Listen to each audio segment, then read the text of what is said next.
So Dasen, you of course spoke to the mother of this young rape survivor in Pietermaritzburg. Tell us more about that conversation.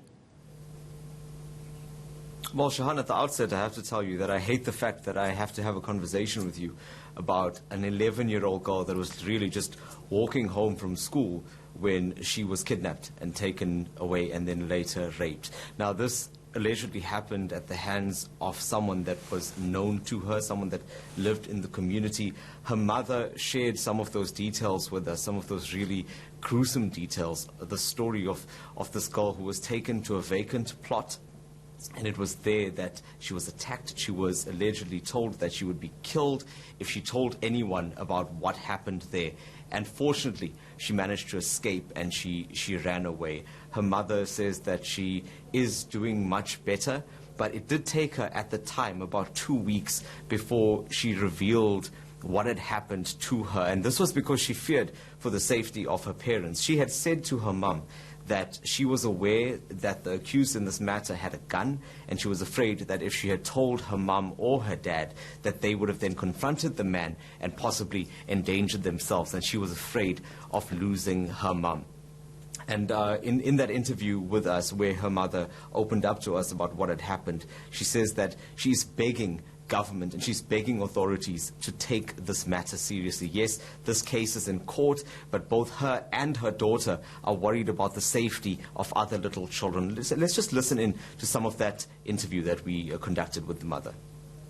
I am pleading with the president. I'm asking right now, he says that put a stop to gender-based violence, put a stop to our children being raped. I'm asking him for his assistance. I'm asking him to stand for him. She asks, a child, 11-year-old, is asking for help. She says, please, mommy, not another child. So I'm asking for his assistance. I'm asking him to step in. I'm asking him to help. He then from there took her clothes off. You know, he threatened and said to her, if you scream, I will kill you. So he instilled such fear with her, did all the things he needed to do, which he wanted to do to her. He felt he raped her vaginally and anally.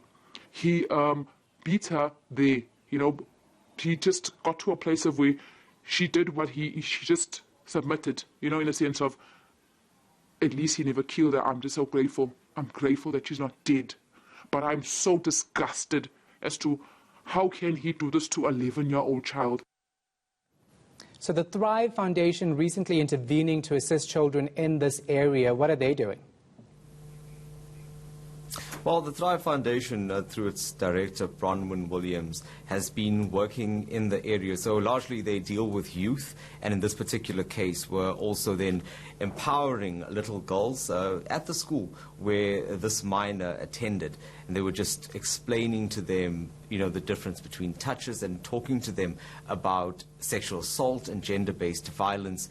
Also then encouraging them to report these cases. So they are doing this through a network of volunteers, but they're being overwhelmed by the cases that are now coming to light in just Pietermaritzburg alone. So they're also looking for other volunteers to come on board. These are people that work in this space. These are nurses, social workers, anyone really that can lend a hand and also assist young children, but not just girls. They're also talking to boys, trying to teach them from a young age about exactly what they can and can't do with little girls. But one of the problems that they're facing now is around this issue of reporting. Let's listen in to what Bronwyn Williams has to say about that. You could feel the fear when we touched on reporting. There were certain questions that we received that were concerning. And it was questions like, if that perpetrator gets out on bail and he comes after me and kills me, what do I do? Like, or kills my parents, what do I do? So what are the police actually saying, and what are they doing about it? So this is an interesting thing here, Shahan. You would have heard what Bronwyn Williams had said just now about the issue around reporting. So I asked police if there was a spike in sexual assault cases in the area, and they say no. But that also then ties in with what community members are saying about the cases not being reported. They claim that there is a certain degree of apathy. They're not getting the service that they want from police in the area. I also then put that to the SAPS, asking them about those allegations. And what they've suggested is that if there are any cases like that, if anyone feels that they're not being given the service that they deserve there, they need to escalate that matter to the station commander. But certainly they say that there needs to be a more concerted effort. The community needs to work with the CPFs. And they're also encouraging parents to then look after, or rather keep a closer eye on their children, because as you know, many of these cases are at the hands of people that are known to these young victims. All right, we're going to leave it right there. Our reporter Dasen Thathiah covering that story for us.